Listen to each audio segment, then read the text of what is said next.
Welcome to the QuaranTalk Show. As always, I'm your host, Brandon Goss, and I'm glad to be back in front of you all to talk to you. I haven't seen nobody for the past 2 months. We can't go nowhere but from the bedroom to the bathroom to the living room. I put on my best clothes to go to the kitchen. But here we are. So I hope everybody's staying safe and everybody's washing your hands, cause you're nasty. This is gonna be a live, interactive talk show to talk about different topics, to play some games. It's gonna be very fun, very interactive. So let's waste no time. Let's get into it. This is a 2-minute warning. This is a 2-minute warning. The magnificent DJ Jazzy Jeff!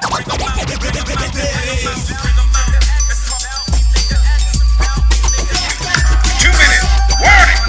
Here we go. Put the microphone away. We're done with the 2-minute drill. This first segment is called 2-Minute Trending Topics. I'll have 2 minutes to discuss 3 trending topics that are trending on social media, on the internet, in the news, all that. I give you my opinion on them, give you my take. So, 2 minutes on the clock.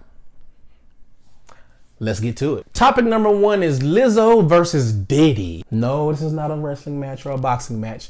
This is an IG live match. So Diddy last Sunday was having a dance party on his Instagram, and he invited Lizzo to the dance party on the live.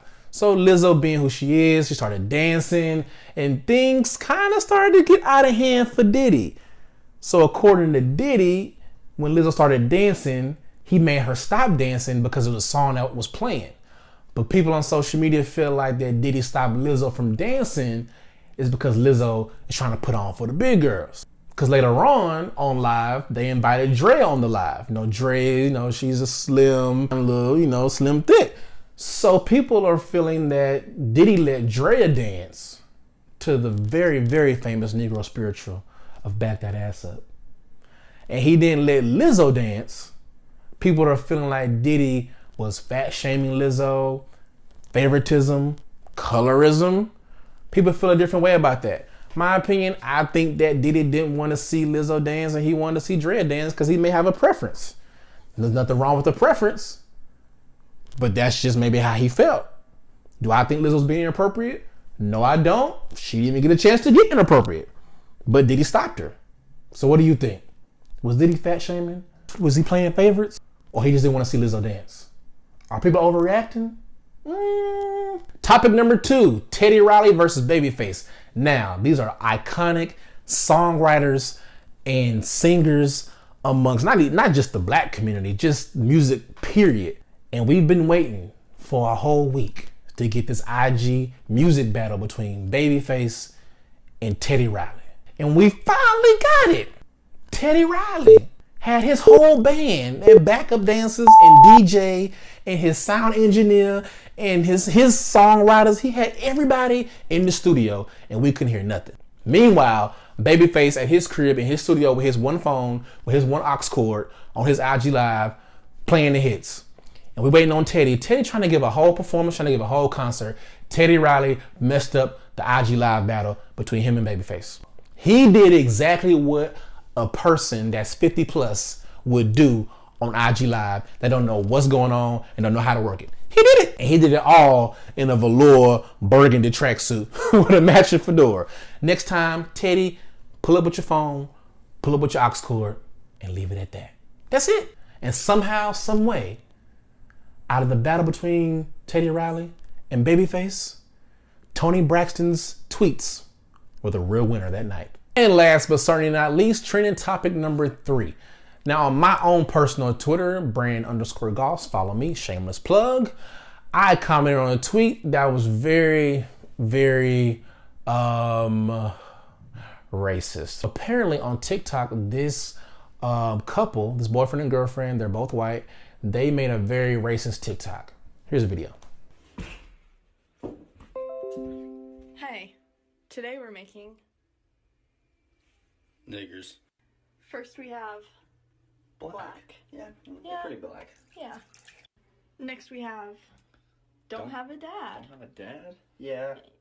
Yeah. And then we have eat watermelon and fried chicken. Fried chicken, Yeah. watermelon? Yeah, that's Yeah, pretty good. that's yeah. Next one is make good choices. Let's see. So somebody else tweeted this video showing their disgust for this so ignorant and inappropriate racist comment that this couple left. And so I just scrolled my timeline and I just gave my 2 cents, basically saying, Karen, yes, black people are people too. We're humans too. Thank you for considering us as humans. Call the college. Everybody, call the college. Hashtag call the college. But also, it's a lesson learned. Racism is not going to get you nowhere. And then trying to apologize for your racist comments, you're not sorry because you made the comments. You sorry because you got caught. You need to do better. That concludes that segment of 2-minute trending topics. When we come back, we're going to get right into this live Zoom call. I'm going to have some special guests. I'm bringing the homies on the show. We're going to discuss some topics. We're going to play some games. We're going to have a good time. Actually, just stay where you at. You can't go nowhere else. Like, it's like the law right now. You have to be where you at. Put the microphone away. We're done with the 2-minute drill. You're watching the Quarantine Show. Quarantine Show. Quarantine Show. All right, welcome back to QuaranTalk Show. And as you can see, the guests that I promised you all are, they're ready now. They haven't been broke in a minute. Y'all must have got y'all checks, huh? Y'all got y'all checks? Hey, I'm good. Amen. Amen. Amen. So earlier I talked about Diddy versus Lizzo, the whole situation where he was having a dance party on his IG Live. First of all, LeBron kids, they ain't really rocking with him when it comes to the dancing. I feel like LeBron is forcing his kids to do TikTok and they fed up. Because when he asked them to get on live with Diddy to dance, he was like, man, niggas, come on. He talking to them like they his homeboys. Like, y'all niggas tripping. Diddy versus Lizzo. Earlier I talked about how Diddy was on live and he was having a dance party and he had Lizzo on there and she started twerking and he was like, whoa, whoa, whoa, whoa, whoa, whoa, whoa, whoa, whoa, whoa, you got too much dip on your chip. And he stopped her from dancing and she also apologized too. But then shortly after they had Draya on the live and she started dancing to the famous Negro spiritual Back That Ass Up and they let her do it. So people were kind of feeling away thinking that Diddy was being, what's the word? I don't know. What's the word? Favoritism. Yeah. Fat shaming? Was that what? So how do y'all feel? Do y'all think that Diddy was fat shaming Lizzo because he would not let her dance on the live? And was he showing favoritism? Was it colorism towards Draya because he let her dance? Rodney, what you think? I'll be a gentleman and I'll let Michelle go first. Michelle. I think she was counting on you to go first. Yeah, I wanted to hear what he was going to say, but no, I don't think it was favoritism at all. Draya wasn't doing the whole thing. She literally did like the auntie twerk. Like you step to the side, shake a little something, side. And supposedly it wasn't Lizzo twerking, it was the song. But at the end of the day, it is what it is. If he doesn't want to see her twerk, he doesn't want to see her twerk. It's not that big of a deal. People are making it more than what it is. What was the song that Lizzo was dancing to? Do you know? And that's what I was going to say. I think it was a black young. I think. But Back That Ass, the name of the song is called Back That Ass Up. Like literally, like that's the name of the song. So unless Lizzo was playing My Neck and My Back by Kaya, then I can understand. Or something by Adina Howard, then I can understand. But Ronnie, what you think? I really do think it's because Lizzo's a big girl. He didn't want to see all that shaking and twerking and all them objects moving. I like the big girls. Shout out to the big girls. all the objects moving. Hey, the big girl. How you say it? Big love. Big girls need love too. Chris. But apparently not from Diddy. Yeah, apparently not for Diddy. Cause I seen as soon as she started to go to, she was about to hit. She about to, she kind of like start to bend over and get on all fours. He was like, whoa, it's Sunday. It's Sunday. But then when, if you watch the clip when Draya come do it, what's the light skinned one? He's the funniest. Justin, I think. But he slid in the camera. He was like, hold on. He was like, ooh.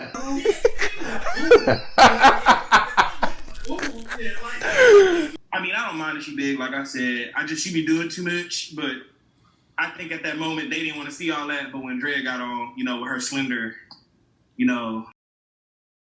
wasn't showing all that. No matter what she got on, she don't have to show all that. She is fine. Like someone is very fine. So we got Michelle. Michelle said that everybody's blown out of proportion. Rodney said that Diddy don't want to see all the objects moving. I think it's a little bit of both. I think that he didn't want to see Lizzo dance like that on his live, and at the same time, he probably preferred to see Draya dance than Lizzo. Yeah. He probably did. The boys weren't tripping. I don't think the boys was tripping. But Diddy got in front of that camera real quick to remind her that it's Sunday and that we gonna keep it a family live because it's Sunday. Right. So maybe Lizzo just caught him on the wrong day. Maybe she should have caught him on a Saturday or a Friday, and she could have went hammer, which that's a lot of that's objects moving. To quote Rodney, that's a lot of objects moving. Oh man, what objects? I don't know, but objects are moving. You're tuned in to the Quarantine Show. How long is too long to stay engaged? People want to get married, they get engaged. People have different times that they want to be engaged. Months, a year, 2 years, 3 years engaged? I don't know. How long is too long to be engaged? Michelle. How long is too long to be engaged? It's Rodney. It's Rodney's turn. Boom. Bro, she hit you with a reverse. Boom, reverse back to Rodney. She hit me. Reverse don't hit me with no draw twos and no draw fours. I'm gonna quit because you can't do that. Can't do that. Can we play virtual Uno? Can we do that? My opinion, I've never been in that situation. I've heard and seen things, people being engaged for in my opinion, I think a year is good just to get preparation, things ready.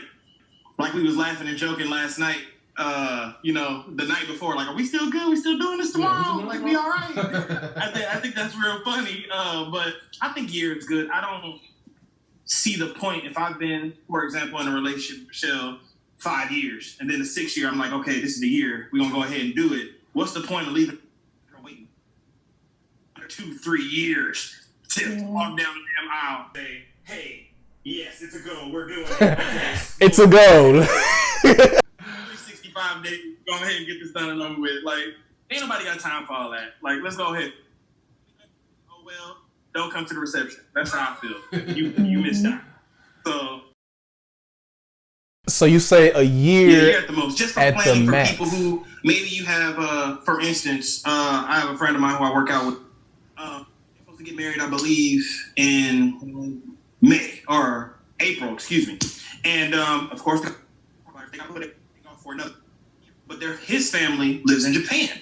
Oh. That year gives people time to plan, get accommodations and everything. Now, because of coronavirus, everything's, of course, at a halt. Yeah. Now, that year gives them time. Let's see what we can do. Let's see how we can go and get the thing done. Right. Mm-hmm. Michelle, how long is too long to be engaged to your fiance? I say 2 years. I feel like 2 years is too long. Me personally, I would want to stay engaged for like a year and a half. Just, I don't know, just for that extra. To make sure we really doing this. We really that extra something. You got a year and a half, and then you also have to plan, like Rodney said. I don't want no rushed wedding. Right. I'm not trying to get married in like 6 months. So me personally, a year and a half is good. I know somebody who was engaged for 7 days. They were fiancé for 7 days. They were fianced for 7 days, and they had a whole wedding. They were fianced for 7 days, a week, and had a wedding and had a reception and everything. That's quick. Now they've been dating. You know, they were boyfriend girlfriend. You know, for X amount of time, but they got engaged. They were engaged for a week, for 7 days, and then they got married with a reception, planned all out. Now, I don't know about all that. Granted, I would be ready to marry my wife, or marry my fiance and make her my wife, you know, as soon as I can. But a week? That's not gonna be a week. How long were they dating before they got married? That I'm not sure, but I want to say at least a year or two. At least a year or two. Cub was like, hey, look, fine, 7 days, I'll meet you now. Hey, I like you and I want you. Meet me at the altar. You can do this the easy way or the hard way. The choice is yours. Exactly. No, that's too short for me. I feel like you have to date people for like 2+. 2+. Because Because it's so much. Everybody changes every day. People are still growing, even in and you've only dated somebody for a year, and now you're about to get married. Well, it depends. Within 7 days. I think it depends how long was your talking stage. One, because you get like time served.